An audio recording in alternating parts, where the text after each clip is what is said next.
বাবা, আমাকে কিছু তথ্য দিয়ে হেল্প করো please.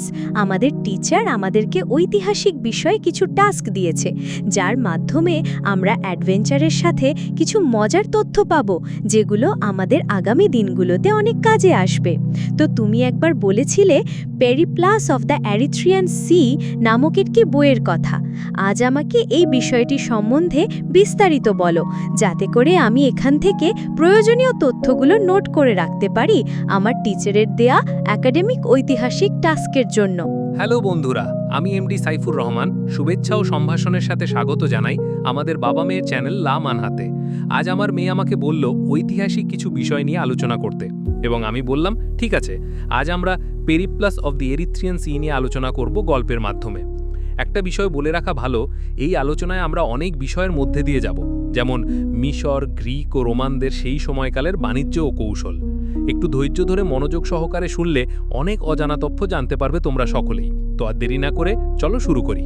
Periplus of the Erythraean Sea প্রথম শতাব্দীর অজ্ঞাতনামা এক গ্রিক বণিকের কাছে নেহায়েতি একটি লগ বই হলেও এটি প্রাচীন বিশ্বের আন্তর্জাতিক সমুদ্র বাণিজ্যের এক গুরুত্বপূর্ণ দলিল। ভাবতেও অবাক লাগে, মিশরবাসী এই গ্রিক বণিক নিজেই বিশাল দূরত্ব পাড়ি দিয়ে প্রতিটি গুরুত্বপূর্ণ তথ্য কিভাবে এত সুনিপুণভাবে লিপিবদ্ধ করে গেছেন।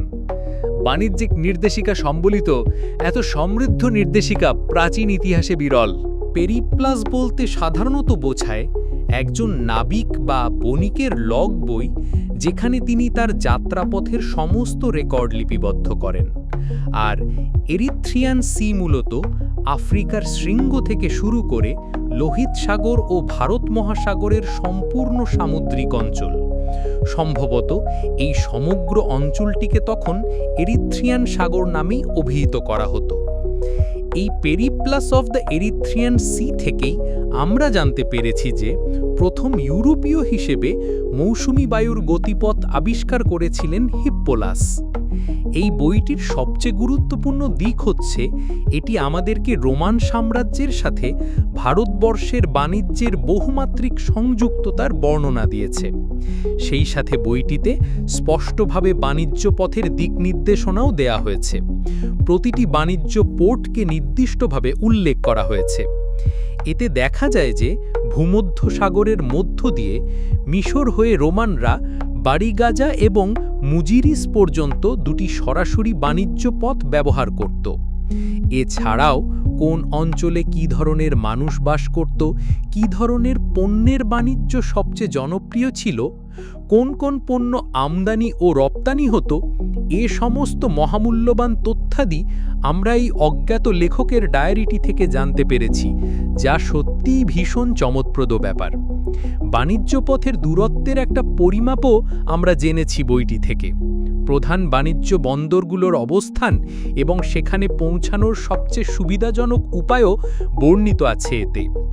Periplus of the Erythraean Sea এর ম্যাপ থেকে প্রথম যেই বাণিজ্য বন্দরটিকে নির্দেশ করা যায় তা হল সিথিয়ান শাসিত বারবারিকাম।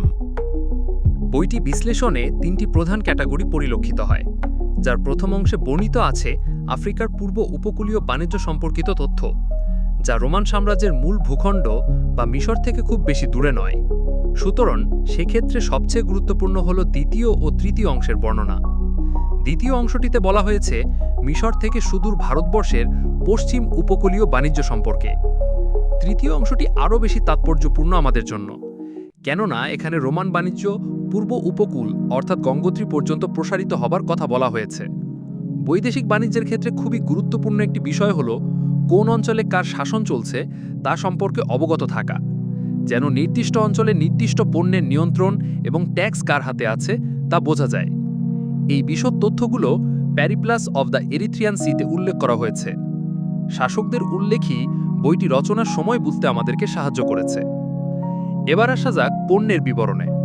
ভূমধ্যসাগরীয় জলবায়ুতে উৎপন্ন হতে না পারা ভারতীয় পণ্যগুলো রোমানদের কাছে ছিল ভীষণ আকর্ষণীয়।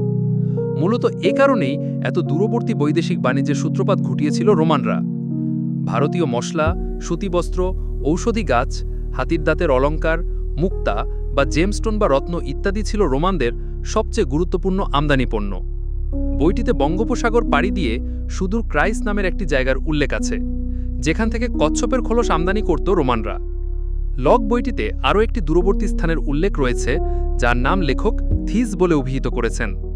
তার বর্ণনা অনুযায়ী এই স্থানে সবচেয়ে উন্নত মানের সিল্ক বা রেশম পাওয়া যায়, কিন্তু তিনি এও উল্লেখ করেছেন যে জায়গাটি এত দূরে অবস্থিত এবং এত দুর্গম পথ পাহাড় পর্বত পাড়ি দিয়ে যেতে হয় যে সেখান থেকে সরাসরি সিল্ক আনা সম্ভব নয়।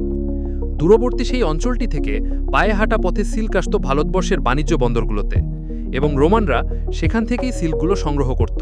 খ্রিস্টীয় প্রথম শতাব্দী, বৃহৎ রোমান সাম্রাজ্য বেশ জোরে সোরে নিজেদের বাণিজ্য পরিচালনা করছে। বাণিজ্যের সুবাদে বহু দূর দূরান্তেও পাড়ি দিতে হচ্ছে তাদেরকে। লোহিত সাগর ও ভারত মহাসাগর পাড়ি দিয়ে বহু দূরের ভারতবর্ষের উদ্দেশ্যে যাত্রারত একটি জাহাজে নিজের ডায়েরিতে কিছু একটা লিখে চলেছেন একজন বণিক। খুব বেশি পড়ালেখা না জানলেও গুরুত্বপূর্ণ কিছু বাণিজ্যিক নির্দেশিকা লিখে রাখার মতো অক্ষর জ্ঞান তার রয়েছে। জাতিতে তিনি একজন গ্রিক, তবে তার বসবাস রোমান নিয়ন্ত্রণাধীন মিশরে। রোম থেকে এত দূরবর্তী অঞ্চলে বাণিজ্য পরিচালনা সত্যিই ভীষণ দুষ্কর কাজ। তাই এই গ্রিক বণিক সুবিধাজনক বাণিজ্য রুটগুলো লিখে রাখার সিদ্ধান্ত নিলেন, যেন পরবর্তীতে তা বণিক ও নাবিকদের দুর্গম যাত্রাকে সহজতর করে তুলতে সহায়তা করতে পারে। নাম পরিচয়হীন স্বল্প শিক্ষিত গ্রিক বণিকের লেখা এই ডায়েরি বা দিনলিপিটি পরিণত হয়েছিল ভবিষ্যতের সবচেয়ে বড় বাণিজ্য নির্দেশিকা গাইডে, যার নাম Periplus of the Erythraean Sea. ধারণা করা হয় Periplus of the Erythraean Sea বইটি 40 থেকে 55 সালের মধ্যে কোনো এক সময় লেখা হয়েছে। তখন মিশর ছিল রোমান সাম্রাজ্যে আওতাভুক্ত। রোমান সাম্রাজ্য ধীরে ধীরে সবচেয়ে শক্তিশালী সাম্রাজ্যে পরিণত হচ্ছিল, আর এই শক্তির মূল ভিত্তি ছিল বৈদেশিক বাণিজ্য। এই বিষয়ে আরও গভীরভাবে জানতে হলে আমাদেরকে প্রফেসর টলেমির ওপরে আলোকপাত করতে হবে। প্রফেসর টলেমি ছিলেন একজন প্রভাবশালী আলেকজান্ডারিয়ান গণিতবিদ, জ্যোতির্বিজ্ঞানী, ভূগোলবিদ এবং সঙ্গীত তত্ত্ববিদ। ধারণা করা হয় আনুমানিক 100 থেকে 170 খ্রিস্টাব্দ। সেই সময়ে যিনি তার জ্যোতির্বিজ্ঞান সম্পর্কিত আলমাজেস্ট গ্রন্থের জন্য বিশেষভাবে পরিচিত। তিনি এমন একটি ভূকেন্দ্রিক মহাবিশ্বের মডেল উপস্থাপন করেন যা প্রায় 1500 বছর ধরে ইসলামিক এবং ইউরোপীয় বিজ্ঞানে গভীর প্রভাব ফেলেছিল। প্রফেসর টলেমির লেখা রোমান মিশরের এক বাণিজ্যের আখ্যান থেকে আমরা অনেক গুরুত্বপূর্ণ বিষয় জানতে পারব। আলেকজান্ড্রিয়ার বন্দর ছিল এক জীবন্ত মোজাইক, যেখানে সময় স্থির হয়ে থাকত না, বরং বিভিন্ন সংস্কৃতি ও সভ্যতার প্রবাহে মিশে এক নতুন রূপ ধারণ করত। বন্দরে হাজারো মানুষের আনাগোনা, বিভিন্ন ভাষার কোলাহল আর লোহিত সাগর ও ভূমধ্য সাগরের নোনা গন্ধ মিশে এক অদ্ভুত সুর সৃষ্টি করত। এই কোলাহলের মাঝে দাঁড়িয়েছিল টলেমি, এক তরুণ গ্রেকো মিশরীয় বণিক। তার নাম গ্রিক হলেও তার শিরায় বইছিল প্রাচীন মিশরীয়দের রক্ত। রোমান শাসনের ছায়ায় মিশরের এই নতুন যুগে টলেমির মতো বহু মানুষ নিজেদের পরিচয় নিয়ে এক সূক্ষ্ম দ্বন্দ্বে বাস করত। একদিকে রোমান সংস্কৃতির বিজয়ী পদচিহ্ন, অন্যদিকে হাজার বছর পুরনো মিশরীয় ঐতিহ্য। এই দুইয়ের মাঝেই তার জীবনের পথ তৈরি হচ্ছিল। এই ভূখণ্ডটি 310 খ্রিস্টপূর্বাব্দে অ্যাক্টিয়ামের যুদ্ধের পর রোমান সাম্রাজ্যের অধীনে আসে এবং রোমানাইজেশনের একটি দীর্ঘ প্রক্রিয়া শুরু হয়। তবে এই প্রক্রিয়া ছিল একতরফা নয়, বরং একে স্থানীয় সংস্কৃতি থেকে নির্বাচিত উপাদানগুলোকে গ্রহণ ও সমন্বয় করার একটি জটিল প্রক্রিয়া হিসেবে বর্ণনা করা যায়, যাকে ক্রিওলাইজেশন বলা হয়। টলেমির চরিত্রটি এই বহুমাত্রিক মিশ্রণের এক জীবন্ত উদাহরণ। বন্দর থেকে দূরে ফ্যারোজ দ্বীপের উপর দাঁড়িয়েছিল এক সুবিশাল বাতিঘর, যা প্রাচীন বিশ্বের এক প্রকৌশলগত বিস্ময় ছিল। এটি ছিল প্রায় 110 থেকে 130 মিটার উঁচু, যা সে সময় গিজার পিরামিডের পরেই সবচেয়ে উঁচু মানবসৃষ্ট কাঠামো 21। বাতিঘরটি 3টি ধাপে নির্মিত হয়েছিল। প্রথম ধাপটি ছিল চতুর্ভুজাকার, দ্বিতীয়টি অষ্টভুজাকার এবং তৃতীয়টি ছিল গোলাকার। একটি প্রশস্ত সর্পিলাকার পথ বেয়ে এর চূড়ায় পৌঁছানো যেত, যেখানে রাতে একটা বিশাল আগুন প্রজ্বলিত করে নাবিকদের পথ দেখানো হতো। দিনের বেলায় সূর্যের আলোকে প্রতিফলিত করার জন্য এতে আয়না ব্যবহার করা হতো, যা 60 কিলোমিটার বা তারও বেশি দূর থেকে দৃশ্যমান ছিল। কিছু তথ্য থেকে জানা যায় রোমানরা এই বাতিঘরের প্রযুক্তিতে উন্নত আবর্তনশীল আয়না ব্যবস্থার সংযোজন করেছিল, যা আধুনিক বাতিঘরের মতোই ছিল। এটি ছিল প্রযুক্তিগত আবিষ্কারের প্রতি রোমানদের আগ্রহের একটি ছোট্ট উদাহরণ, যা টলেমির মনে গভীর দাগ কাটে। সে অনুভব করে এই বিশাল সাম্রাজ্যের শক্তি নিহিত রয়েছে কেবল সামরিক বিজয় নয়, বরং জ্ঞান, প্রযুক্তি এবং সর্বোপরি বাণিজ্যের বিশাল নেটওয়ার্কে। রোমানরা যখন মিশরকে নিজেদের প্রদেশে পরিণত করে তখন এর উদ্দেশ্য ছিল শুধুমাত্র ক্ষমতা বিস্তার নয়, বরং এর বিপুল সম্পদের উপর নিয়ন্ত্রণ প্রতিষ্ঠা করা। রোমানরা জানত মিশরের কৃষিভিত্তিক অর্থনীতি এবং কৌশলগত ভৌগোলিক অবস্থান তাদের সাম্রাজ্যের জন্য অপরিহার্য। তারা টলেমীয় আমলের প্রশাসনিক কাঠামো ভেঙে দিয়েছিল এবং শাসন ব্যবস্থাকে নতুন করে সাজিয়েছিল, যার মূল লক্ষ্য ছিল সর্বোচ্চ রাজস্ব। যদিও কিছু গ্রেকো-মিশরীয় আইনি ও আমলাতান্ত্রিক ব্যবস্থা টিকেছিল, তবে সামগ্রিক পরিবর্তন ছিল ব্যাপক। এই প্রশাসনিক পরিবর্তনগুলোর মধ্যে সবচেয়ে গুরুত্বপূর্ণ ছিল কর ব্যবস্থা। মিশরীয়দের উপর পোল ট্যাক্স নামে একটি উচ্চ মাথাপিছু কর আরোপ করা হয়েছিল, যখন আলেকজান্ড্রিয়ার নাগরিকরা এবং রোমানরা এর থেকে অব্যাহতি পেত। টলেমির মতো গ্রেকো-মিশরীয়দের জন্য এই বৈষম্য একটি কঠিন বাস্তবতা ছিল। তার উচ্চাকাঙ্ক্ষা রোমান সাফল্যের মডেল অনুসরণ করলেও সে জানত যে তার সামাজিক অবস্থান এবং পরিচয় তাকে রোমান সমাজে পূর্ণ মর্যাদা পেতে বাধা দেবে।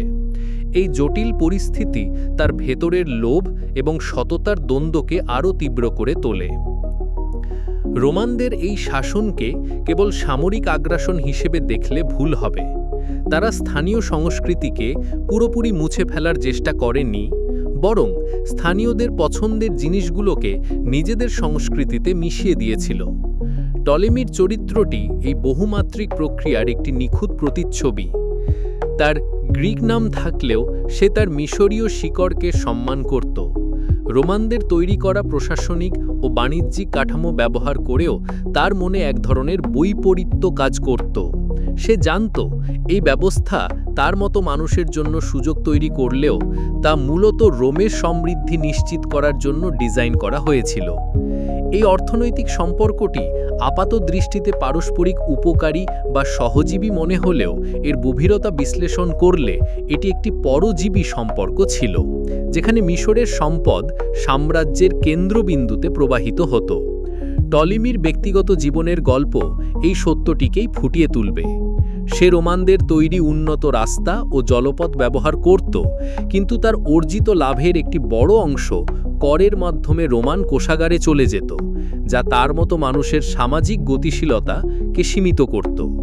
তো আজ এ পর্যন্তই। আশা করি তোমাদের ভালো লেগেছে। কোনো ডাউট থাকলে কমেন্টে জানাও, লাইক এবং শেয়ার করো এরকম আরও বেশি বেশি ভিডিও পাওয়ার জন্য। আর হ্যাঁ, don't forget to subscribe. Thank you guys, bye by.